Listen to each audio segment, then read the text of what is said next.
আকাশবাণী কলকাতা। স্থানীয় সংবাদ পড়ছি প্রবাল বন্দ্যোপাধ্যায়। এখনকার বিশেষ বিশেষ খবর। রাজ্যে ভোট পরবর্তী হিংসায় ক্ষুব্ধ রাজ্যপাল মুখ্যমন্ত্রীকে চিঠি দিচ্ছেন। আক্রান্তদের নিয়ে রাজ্যপালের সঙ্গে দেখা করতে বিরোধী দলনেতাকে নতুন করে আবেদন করতে হবে বলে হাইকোর্ট জানিয়েছে। রাজ্যের 4টি বিধানসভা আসনের উপনির্বাচনে তৃণমূল কংগ্রেস সবকটিতে এবং বামফ্রন্ট 3টি আসনে দলীয় প্রার্থীদের নাম ঘোষণা করেছে। লোকসভা নির্বাচনের ফলাফল পর্যালোচনায় আজ বিজেপি কোর কমিটি বৈঠকে বসছে। খাদ্য দপ্তরের সাব ইন্সপেক্টর নিয়োগের পরীক্ষায় প্রশ্নপত্র ফাঁসের অভিযোগে সিআইডি নদিয়া থেকে 2 জনকে গ্রেপ্তার করেছে। রাজ্য সরকার পরিবেশ বান্ধব বা সবুজ বাজির ক্লাস্টার তৈরির জন্য এখনো পর্যন্ত 40 একর জমি চিহ্নিত করেছে। আগামী 4-5 দিনের মধ্যে দক্ষিণবঙ্গে বর্ষা ঢুকবে বলে জানিয়েছে আবহাওয়া দপ্তর। লাগাতার বৃষ্টিতে ধসের জেরে সিকিমে আটক 1200 বেশি পর্যটক। আসছি বিস্তারিত সংবাদে।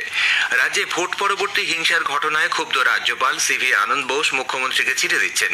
গতকাল তিনি কলকাতার মাহেশ্বরী ভবনে ভোট পরবর্তী হিংসায় ঘরছাড়া কয়েকটি পরিবারের সঙ্গে দেখা করেন। পরে রাজভবনে এক সাংবাদিক বৈঠকে সাম্প্রতিক ঘটনা প্রবাহ এবং আক্রান্তদের নিয়ে গতকাল তার সঙ্গে দেখা করতে আসা বিরোধী দলনেতাকে রাজভবনে ঢুকতে না দেওয়ার ব্যাপারে তীব্র ক্ষোভ প্রকাশ করেন। কলকাতা হাইকোর্টে একটা অর্ডার বের করেছে। হাইকোর্ট এটা জেনে আশ্চর্য হয়েছে যে রাজ্যপাল গৃহবন্দী রয়েছে।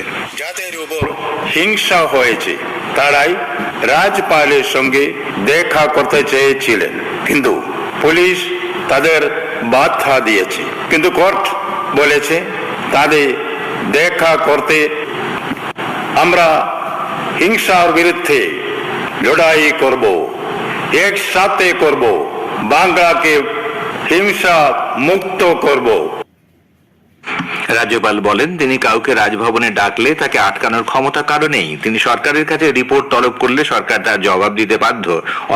অথচ গত বৃহস্পতিবার তিনি মুখ্য সচিব ও স্বরাষ্ট্র সচিবের কাছে রিপোর্ট তলব করলেও এখনো জবাব পাননি। রাজ্য সরকার এভাবে সংবিধান লঙ্ঘন করলে তার ফল ভুগতে হবে বলে রাজ্যপাল হুঁশিয়ারি দিয়েছেন। রাজ্যে ভোট পরবর্তী হিংসায় আক্রান্তদের নিয়ে রাজ্যপালের সঙ্গে দেখা করতে চাইলে নতুন করে রাজ্যের বিরোধী দলনেতা শুভেন্দু অধিকারীকে আবেদন করতে হবে। রাজভবন অনুমতি দিলে তবে সেখানে যাওয়া যেতে পারে। গতকাল একথা জানিয়েছেন কলকাতা হাইকোর্টের বিচারপতি অমৃতা সিনহা। রাজভবনে কতজন লোক যাবেন, কতগুলি গাড়ি থাকবে সেই সংখ্যা জানাতে হবে পুলিশকে। ভোট পরবর্তী হিংসায় আক্রান্তদের নিয়ে রাজভবনে গেলে পুলিশ তাদের সেখানে ঢুকতে বাধা দিয়েছে বলে অভিযোগ। পুলিশের এই পদক্ষেপের বিরুদ্ধে হাইকোর্টের দ্বারস্থ হন বিরোধী দলনেতা। আগামী 6 সপ্তাহ পরে এই মামলার শুনানি। এদিকে রাজ্যের বিভিন্ন জেলায় ভোট পরবর্তী হিংসা অব্যাহত। উত্তর 24 পরগনার বসিরহাটের পিফার বাঁশতলা এলাকায় গতকাল একদল দুষ্কৃতী এক তৃণমূল কংগ্রেস কর্মীকে লক্ষ্য করে কয়েক রাউন্ড গুলি চালায় বলে অভিযোগ। আলতাফ আলী নামে ওই ব্যক্তি সে সময় বাজার থেকে বাড়ি ফিরছিলেন। ঘটনাকে কেন্দ্র করে এলাকায় তীব্র উত্তেজনা ছড়ায়। আহত ওই তৃণমূল কর্মীকে প্রথমে বসিরহাট হাসপাতালে ভর্তি করা হয়, পরে কলকাতার আর.জি. কর হাসপাতালে স্থানান্তরিত করা হয়েছে। ঘটনাস্থল থেকে উদ্ধার করা হয়েছে ব্যাগ ভর্তি তাজা বোমা। দুষ্কৃতীদের কাছে ওই বোমাগুলি ছিল বলে খবর। এলাকার মানুষ গুলি আওয়াজ শুনে ছুটে আসার পর তারা বোমা ফেলে পালায়।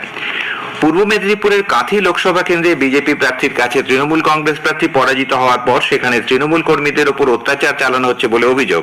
এর প্রেক্ষিতে সেখানে আক্রান্তদের সঙ্গে কথা বলার জন্য তৃণমূল কংগ্রেস নেত্রী মুখ্যমন্ত্রী মমতা ব্যানার্জির নির্দেশে এক প্রতিনিধি দল সেখানে যায়। ছিলেন মন্ত্রী শিউলি সাহা, বীরবাবু হাঁসদা ও তৃণমূল নেতা কুণাল ঘোষ। আক্রান্তদের সঙ্গে কথা বলার পর তারা সেখানে এক জনসভায় অংশ নেন। রাজ্যে 4টি উপনির্বাচনের জন্য তৃণমূল কংগ্রেস ও বামফ্রন্ট প্রার্থী তালিকা প্রকাশ করেছে। তৃণমূল কংগ্রেস কলকাতার মানিকতলায় প্রয়াত বিধায়ক ও মন্ত্রী সাধন পাণ্ডের স্ত্রী সুপ্তি পাণ্ডেকে প্রার্থী করেছে। বাকি 3টি কেন্দ্রের মধ্যে বাগদা কেন্দ্রে প্রার্থী হচ্ছেন রাজ্যসভার সাংসদ মমতা বালা ঠাকুরের মেয়ে মধুপর্ণা ঠাকুর। রানাঘাট দক্ষিণে এবং রায়গঞ্জ আসনে আগের বিধায়করাই প্রার্থী হয়েছেন। রায়গঞ্জে দাঁড়িয়েছেন কৃষ্ণ কল্যাণী এবং রানাঘাট দক্ষিণে মুকুটমণি অধিকারী। বামফ্রন্ট 3টি আসনে প্রার্থীদের নাম ঘোষণা করেছে। বাগদায় প্রার্থী হচ্ছেন ফরওয়ার্ড ব্লকের গৌর বিশ্বাস, রানাঘাট দক্ষিণের প্রার্থী সিপিআইএম এর অরিন্দম বিশ্বাস এবং মানিকতলা আসনে প্রার্থী হচ্ছেন রাজীব মজুমদার। তবে রায়গঞ্জ আসনে কোনো প্রার্থীর নাম এখনো ঘোষণা করা হয়নি। এ রাজ্যের 4টি সহ 7টি রাজ্যের 13টি বিধানসভা আসনের উপনির্বাচন বিজ্ঞপ্তি গতকাল জারি হয়। চলছে মনোনয়ন প্রক্রিয়া। ভোট নেওয়া হবে 10ই জুলাই। 13ই জুলাই ভোট গণনা। মনোনয়ন দাখিল করা যাবে 21শে জুন পর্যন্ত। 26শে জুন প্রার্থীদের নাম প্রত্যাহারের শেষ দিন। লোকসভা নির্বাচনের ফলাফল পর্যালোচনায় আজ বৈঠকে বসছে রাজ্য বিজেপি কোর কমিটি। বৈঠকে যোগ দেবেন কেন্দ্রীয় মন্ত্রী তথা রাজ্য সভাপতি সুকান্ত মজুমদার। 24 জন সদস্যই শীর্ষ কমিটির বৈঠকে থাকবেন বলে মনে করা হচ্ছে।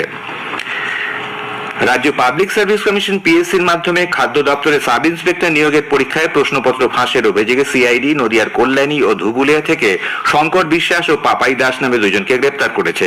গতকাল তাদের আলিপুর আদালতে তোলা হলে বিচারক জামিন মঞ্জুর করেন।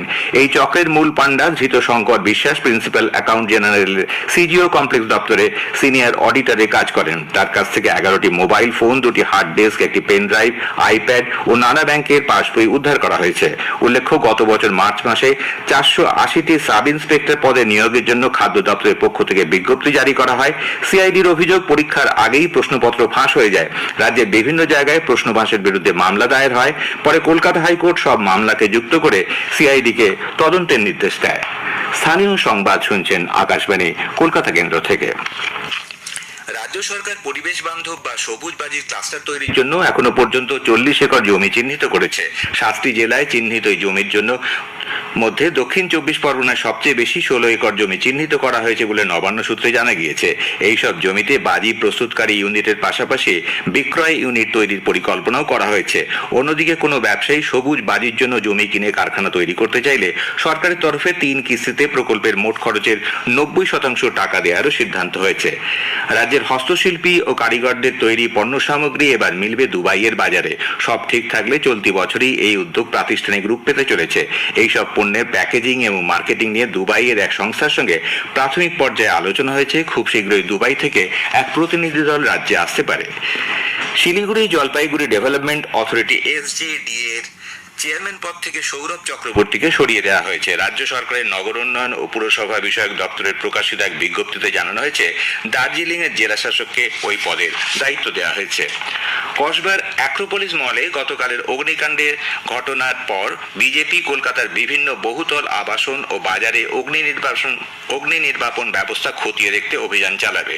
কলকাতায় গতকাল এক সাংবাদিক বৈঠকে দলের রাজ্য মুখপাত্র শ্রমিক ভট্টাচার্য জানিয়েছেন, বিজেপি পরিষদীয় দলের সদস্যরা কয়েকটি দলে ভাগ হয়ে শহরের বহুতল আবাসন ও বাজারগুলিতে অগ্নি নির্বাপন ব্যবস্থা ও পর্যাপ্ত জলের ব্যবস্থা সঠিক কিনা এবং প্রতি বছর ফায়ার অডিট হয় কিনা তা খতিয়ে দেখবে। বিরোধী দলনেতা শুভেন্দু অধিকারী এই অভিযানের সূচনা করবেন। শ্রী ভট্টাচার্য অভিযোগ করেন, তৃণমূল কংগ্রেসের অনিয়ন্ত্রিত শাসন ব্যবস্থার কারণে শহরের বিভিন্ন এলাকায় নিয়ম বহির্ভূতভাবে বহুতল আবাসন গড়ে উঠছে। শহরে প্রায় প্রতিদিনই অগ্নিকাণ্ডের ঘটনা ঘটছে। তিনি এ বিষয়ে দমকল মন্ত্রীর বিবৃতি দাবি করেন।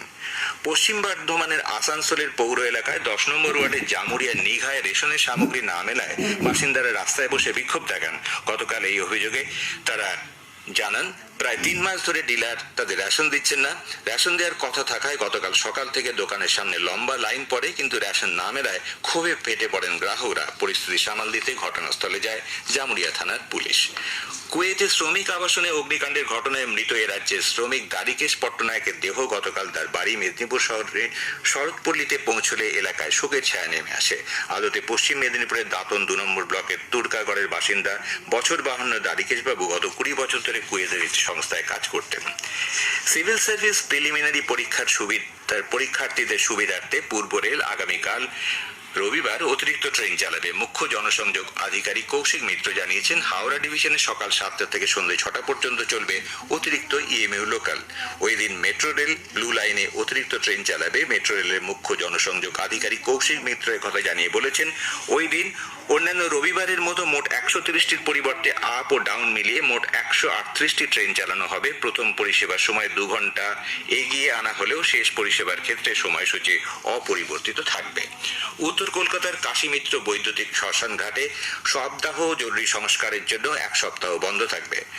পুরসভার তরফে এক বিজ্ঞপ্তিতে জানানো হয়েছে, আগামীকাল অর্থাৎ 16ই জুন সকাল 8টা থেকে 23শে জুন সকাল 8টা পর্যন্ত এই ঘাটে সপ্তাহ বন্ধ থাকবে।